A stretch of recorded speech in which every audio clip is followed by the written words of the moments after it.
On my 17th birthday, my parents confessed they'd wiped out my college savings for my brother's startup. We did. Can you imagine the gut punch of learning, on your 17th birthday, that your parents had completely emptied your college fund? Not for an emergency, but to bankroll your older brother's ridiculous startup. And then they told me straight to my face that I just wasn't worth investing in. Yeah, that happened. Settle in, because this one's a ride. It was the night I turned 17. The air in our house was thick with unspoken words, heavy with tension. Dinner was a silent affair. My parents kept exchanging these nervous glances, like they were playing hot potato with a ticking bomb. The food? Burn on the edges, cold in the middle. I barely touched it. For weeks, Mom had been whispering with Dad in the kitchen, their voices dropping to silence the second I walked in. I thought, maybe they're planning something good. Maybe that welding certification course I've been asking about. Oh, how wrong I was. After dinner, Dad cleared his throat, a sound that made my stomach clench. "Billy," he said, his voice unusually grave, "we need to talk. Come sit in the living room." My older brother, Noah, was of course conveniently missing. He had plans, Mom said. I sat on the couch, Dad sank into his recliner, and Mom sat beside him, picking at her cuticles. Neither of them could look me in the eye. Mom finally started. She said they needed to be honest with me.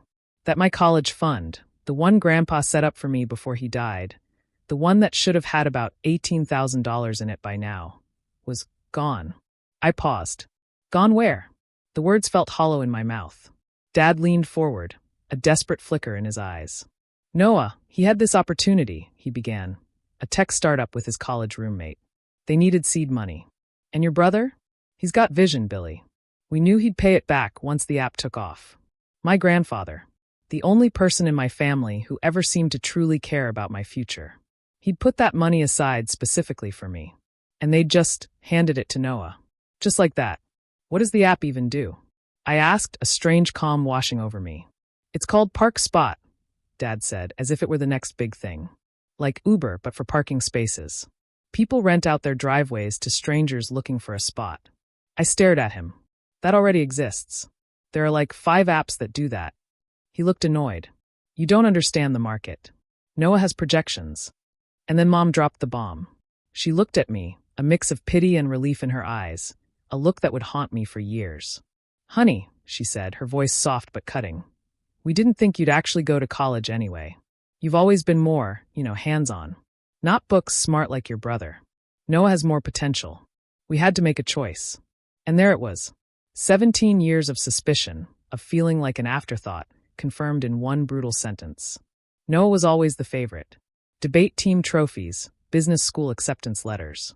He'd totaled 2 cars before he was 21 and never faced a single consequence. He borrowed money from everyone, never paid it back, but always had the newest iPhone. Me. I was the backup kid. The one who spent weekends helping Grandpa restore his '69 Camaro while Noah was off at leadership camps. The one who got a cracked laptop for Christmas while Noah got a brand new MacBook. I didn't yell. I didn't cry. I just nodded. And I asked one last question. When did the app launch? Dad's face twitched. Noah's still working out some kinks. I nodded again. Cool. Thanks for letting me know. Then I walked to my room, shut the door, and sat in the dark for a long, long time. I didn't sleep that night. But I wasn't moping. I was planning. I sat at my desk until 3 a.m. with a notebook, doing the math. What would it take to survive? I'd been researching welding programs for months, not college, trade school. The kind of education that leads to actual jobs, with actual paychecks, not just debt. A decent welding certification program? About $8,000 for tuition and fees. Tools and equipment? Another $2,000 minimum. Certification tests? A few hundred each. I had maybe $450 saved from odd jobs. So, I needed roughly $10,000 in the next year and a half. While finishing high school. While living with the people who just told me I wasn't worth investing in. The next morning, I walked into Peter's auto body, 3 blocks from our house. Peter Hollenbeck was a Vietnam vet in his 60s, with oil permanently stained into his hands and zero patience for excuses. Once, when I was 15, he'd let me watch him straighten a frame on a wrecked F-150, explaining his process as he went. That stuck with me. I found him wiping down a fender. I need a job, I said, my voice steadier than I felt. Part-time weekends, whatever. I'll sweep floors, clean toilets, whatever you need. He looked me up and down, taking in the dark circles under my eyes. Why is a kid your age so desperate for work on a Saturday morning? My family bet my future on my brother, I told him, looking him straight in the eye. Now I gotta build my own. He stared at me for a long moment. Then he nodded. $7 an hour. You mess up, you stay until it's fixed. No whining. When do I start? Now. Brooms are in the back. I started that afternoon. The first few months were brutal. 25 hours a week at the shop on top of school. Home at 9 p.m., smelling like grease. Homework until my eyes burned. For hours of sleep, then repeat. I learned to eat standing up, to study during lunch. My grades slipped from B's to C's because I was too tired to play the homework game. Do the worksheet. Show your work. Write the reflection essay. My parents noticed. Mom made comments at dinner, the few times I ate with them. I looked tired. Said maybe I should focus on school instead of playing mechanic. Dad would grunt in agreement, then go back to talking about Noah Said South app and how close they were to launch. I stopped eating with them. Started buying my own groceries, bread, peanut butter, tuna. Kept it in my room. One night, about 3 months in, I almost quit. I was so tired I'd started seeing double at work. Peter found me sitting on a milk crate behind the shop, just staring at the wall. He didn't say a word. Just handed me a cup of coffee and sat down next to me. We sat there for maybe 10 minutes, in comfortable silence. Then he said, "The first year I opened this shop, I slept in the back for 6 months. Couldn't afford rent and a lease at the same time. Ate canned beans so often, I couldn't look at them for a decade after." He took a sip of his coffee. But I built something, and nobody could take that from me. I finished my coffee. Went back to work. Didn't quit. Peter was the one good thing about that time.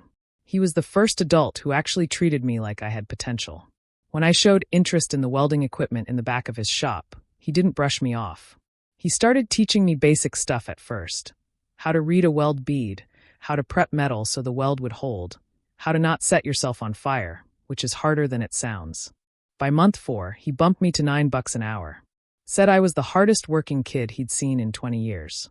Said I reminded him of himself at that age. He started giving me more responsibility. Customer intake, reading repair estimates, the difference between a car worth fixing and a money pit. One evening, closing up, he asked about my family. I gave him the short version. Parents played favorites. Brother got everything.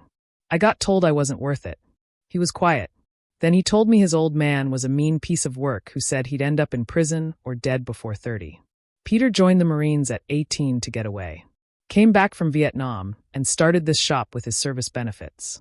His dad died never admitting he was wrong, but Peter built a good life anyway. I thought about that a lot. Around month 5, I met Darnell, a journeyman welder in his early 30s who rented base space at Peter's for side projects. Built like a linebacker, always had a beat-up thermos of coffee. He had a way of explaining technical stuff that actually made sense. He talked about pipeline jobs that paid $40 an hour plus per diem. Underwater welding gigs that paid 6 figures if you had the certs and the nerve. One evening, I was practicing on scrap metal after closing. Darnell came around the corner and watched. After a minute, he asked if I wanted some pointers. We talked for 2 hours about building a career, what it meant to have skills people actually needed. Over the next year, he became something like an older brother. He'd check on my progress. Give me tips on certification exams. Let me shadow him on side jobs. When I passed my first AWS test, he took me out for burgers. Between him and Peter, I got something I never had at home. People who actually believed in me. Meanwhile, at home, Noah's revolutionary app still hadn't launched. But somehow, that didn't stop him from needing more money. 8 months into my grind, I came home from work to find Noah's BMW in the driveway. It was leased, of course. Dad had co-signed, but Noah acted like he'd earned it himself through sheer force of hustle and genius. He was home from college for spring break, which usually meant he needed something. I tried to slip past the living room, covered in shop grease, and not in the mood for whatever performance was about to happen. But Mom intercepted me in the hallway. She had that hopeful look on her face. She said Noah wanted to talk to me about something. Noah was lounging on the couch in salmon shorts and boat shoes. It was March. Still 40 degrees outside. He grinned when he saw me. "Little bro," he drawled. "You look like you crawled out of an engine block." "That's because I did." He laughed, then got straight to the point. So, the app's hitting some unexpected costs. We need another 15 to get to launch. He leaned back, all casual.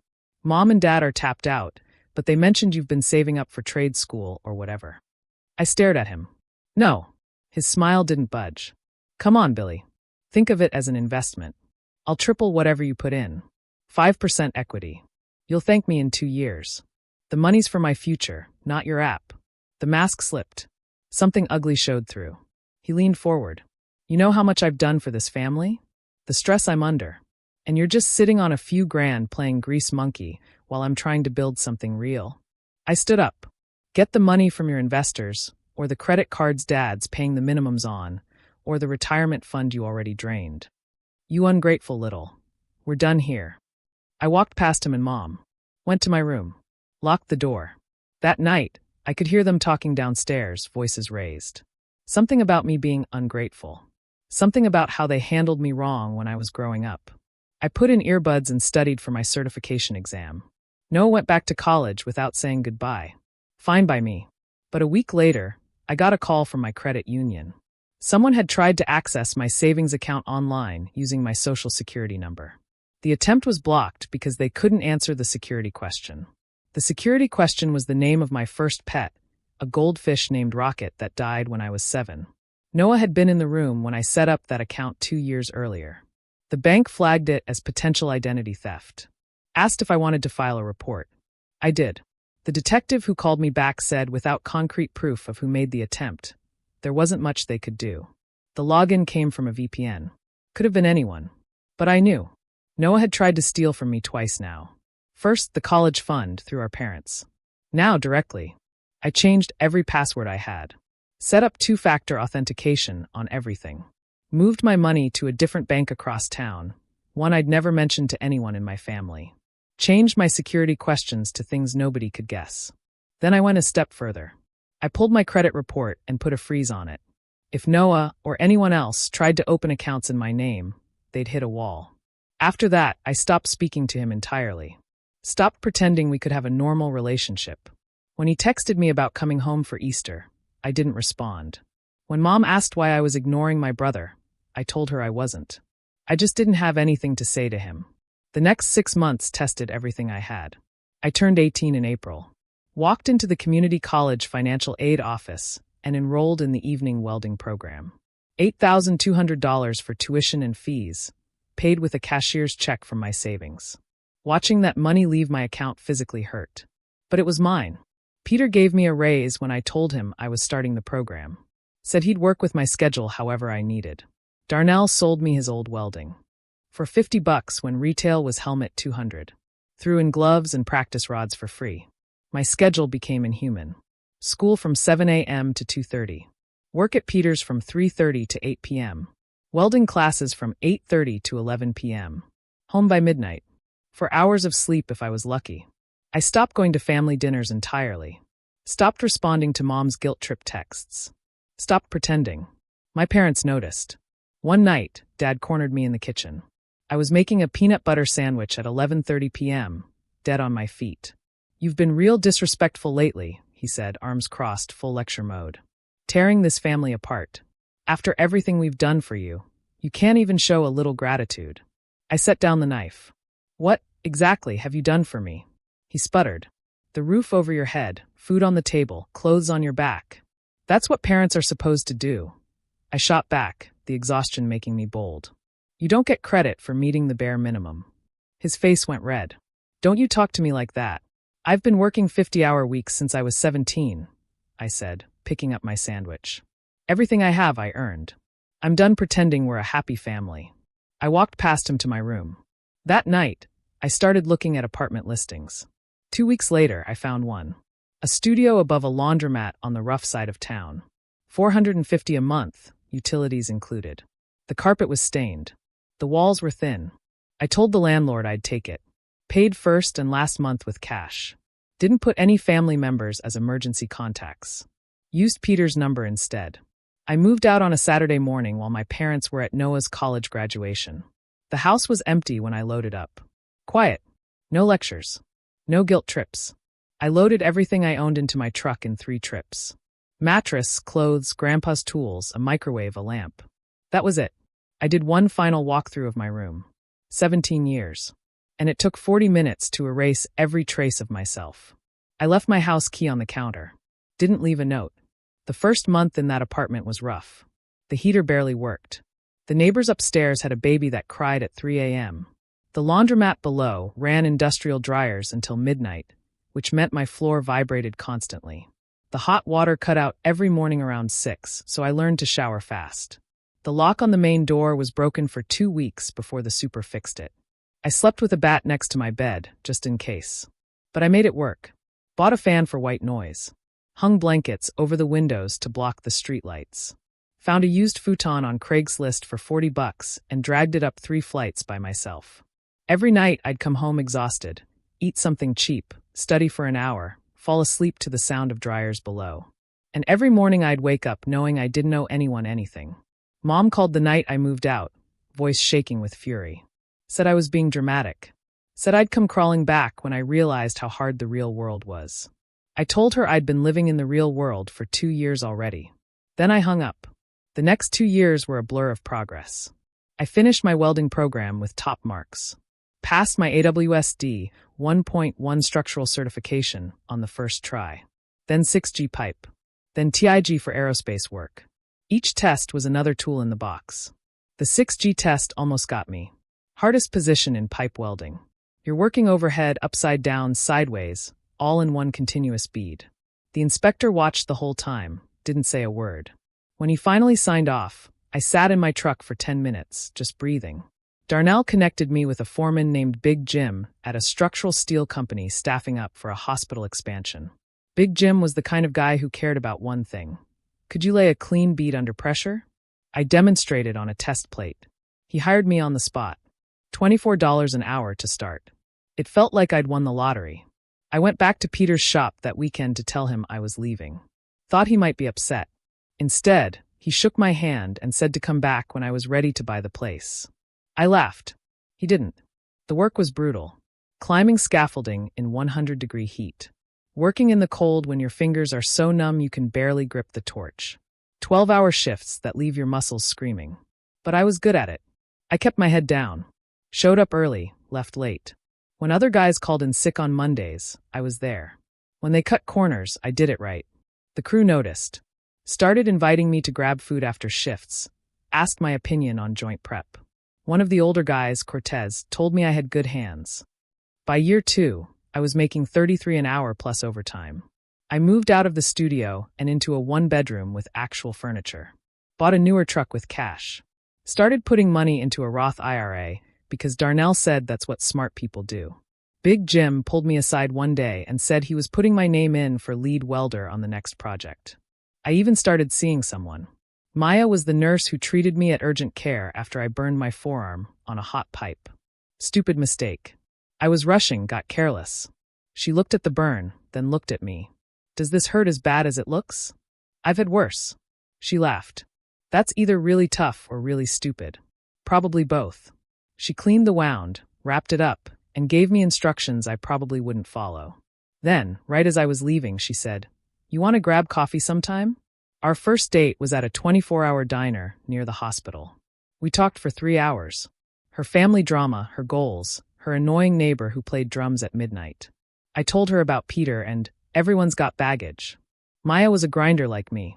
Worked through nursing school while supporting her younger sister. Had her own stories about promises that got broken. She didn't care that my relatives were a disaster. She cared that I showed up when I said I would. She met Darnell and Peter before she ever met my parents. Peter said she had good energy. Darnell said she was a keeper. For the first time in my life, things were actually good. That's exactly when my family's situation started to fall apart. Park Spot, Noah's revolutionary parking app, officially imploded. The beta launch was a disaster. The app crashed constantly. Users complained about the interface. Worse, someone figured out the parking spot rental model had legal issues with city zoning laws Noah never bothered to research. His partner saw the writing on the wall, jumped ship, took the proprietary code with him, citing breach of their operating agreement. The investors demanded their money back, threatened to sue. Noah didn't have it. Neither did Mom and Dad. All told, The app burned through $65,000, most of it from my parents. My college fund was just the start. Dad had co-signed on a $25,000 loan. When Park Spot went under, he was personally liable. The bank didn't care that his golden boy had promised to make it all back. Mom had cashed out $18,000 from her 401k to fund what Noah called necessary pivots. Gone forever. Tax penalty ate another chunk. Noah dropped out of his MBA. I'd have footage. Maya handled it better than I expected. Started varying her routes home, texting me when she left work, so I knew when to expect her.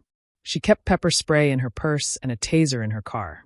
One night, she looked at me and said, "When this is over, we're taking a vacation somewhere with a beach. No phones." I told her it was a deal. We talked about her staying with me more, but my apartment was on the 3rd floor of a building with no elevator and no security. Her place had a doorman. Made more sense for me to crash there when things felt tense. But I wasn't going to let Noah drive me out of my own home. It felt like living under siege. 3 weeks of that. 3 weeks of jumping at shadows and waiting for the other shoe to drop. Then came the break-in. I came home one Tuesday night after a long shift. It was almost 8 p.m. Something felt wrong before I even reached my door. It was cracked open, just an inch, but I always locked it. I stood there for a solid minute, listening. Nothing. No movement inside. No sounds. I pushed the door open slowly with my boot. The apartment had been ransacked. Drawers pulled out and dumped. Closet torn apart. Clothes everywhere. The small fireproof safe I kept under the bed, the one Grandpa had given me, had been dragged into the middle of the room and pried open with what looked like a crowbar. The lid was bent and scarred. Inside, nothing. Social Security card, birth certificate, the title to my truck, all gone. I walked through the apartment, checking corners. Nobody there. The window was still locked from the inside. The back door hadn't been touched. Whoever did this came through the front. I knew who did it. Noah had visited this apartment once before, about 6 months after I moved in. Back when I was still stupid enough to think we could be civil. He'd stopped by uninvited, said he wanted to check on me. He'd wandered around for 20 minutes, made comments about the neighborhood, and watched me shove the safe under my bed when I moved it to grab something from the closet. He'd even made a joke about my treasure chest. He knew my work schedule, knew I wouldn't be home until after dark on weeknights. The lock wasn't broken. Someone had picked it or used a bump key. The hallway camera caught him. The footage showed someone his height and build entering the building at 6:47 p.m. Same Nikes he'd been wearing at the job site. He left 40 minutes later with a backpack that wasn't on his shoulder when he went in. I saved the footage to 3 different cloud accounts before I did anything else. Then I called the cops. Maya came over within an hour. She just walked through the apartment, looking at the mess. Then she started cleaning up. We worked in silence for an hour. The officer who showed up took notes, walked through the apartment, asked if anything else was missing. I checked. The laptop was still there. The cash I kept in a drawer was untouched. Noah hadn't wanted money. He'd wanted documents. I showed the officer the harassment log, the camera footage, the pattern of stalking that led up to this. He nodded. Said this looked like it might qualify for a restraining order. Said I should document the break-in and call the detective unit in the morning. I did. I filled out paperwork for 2 hours, attached my evidence, and waited for a hearing date. The clerk who helped me told me to keep copies of everything and document every contact. They brought Noah in for questioning. He denied everything. Said he was just checking on me because the family was worried. Said someone else must have broken in. Then they searched his room at our parents' house and found my birth certificate in his desk drawer. His explanation? I must have given it to him at some point. Nobody bought it. The evidence was enough for a temporary restraining order. The permanent one came through 2 weeks later. 200 feet from me, my home, my workplace, Maya's apartment. No contact by phone, text, email, third party, or any other means. No showing up at locations I was known to frequent. The judge made it clear any violation would result in arrest. Noah violated it within 10 days. He showed up at my job site on a Wednesday afternoon. I was up on scaffolding when I heard the shouting. By the time I climbed down, he was standing in the middle of the lot, screaming at the security guard. I got a right to talk to my own brother. I walked toward him, kept my distance. Half the crew had stopped working to watch. Big Jim was on his radio. Noah saw me, started pointing. You did this. You ruined everything. You need to leave. Or what? You'll call the cops again. He laughed, a bitter, broken sound. You always thought you were better than me, even when you were sweeping floors. I never thought that. Bull. You wanted us to fail. Wanted to watch us burn. Security stopped him before he got within 20 feet. He tried to push past them. They held him back. The cops arrived in less than 10 minutes. They put him in cuffs while he was still screaming.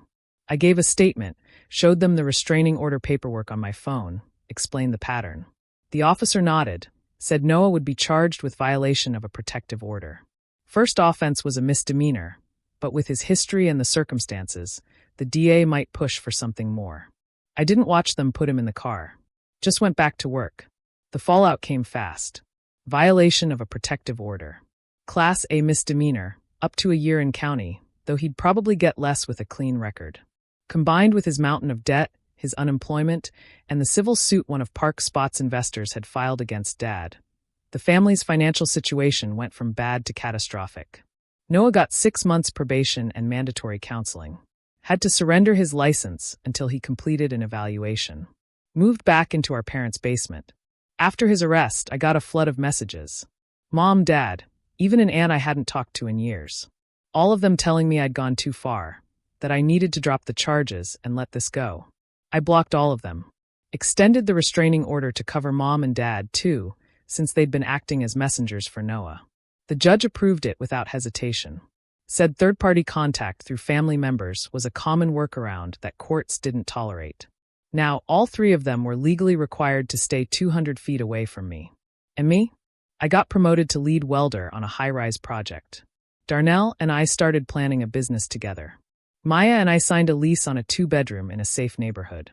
A few months later, a letter showed up, forwarded from my old address. Handwritten, no return address. Mom, saying she was sorry that they'd made mistakes, that she hoped I could forgive them someday. I read it once, then shredded it. She wasn't sorry for what they did. She was sorry it didn't work out. Last month, Peter called me into his office after closing. Said his knees can't take the shop floor anymore. His wife's been after him for years to slow down. I'm selling the business, he said. Then he looked at me. I want you to buy it. I sat there for a second, my mind reeling. Peter, I can't afford. I'm not asking for market value.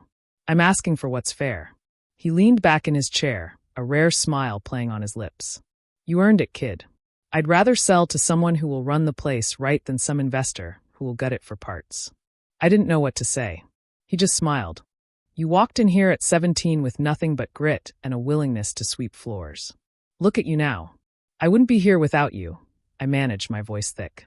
Yeah, you would, he said, shaking his head. Might have taken longer, but you'd have found a way. He stood up and held out his hand. So, what do you say? I shook it. Yes. We spent 3 weeks going over everything. Darnell looked at the numbers with me. Maya helped with the legal paperwork. Peter walked me through 40 years of hard-earned wisdom. The paperwork closes next Friday. Darnell is coming on as a partner. We're keeping Peter's name on the business. Hollenbeck Structural Works. The man gave me a shot when nobody else would. Yesterday, I picked up the new sign from the printer.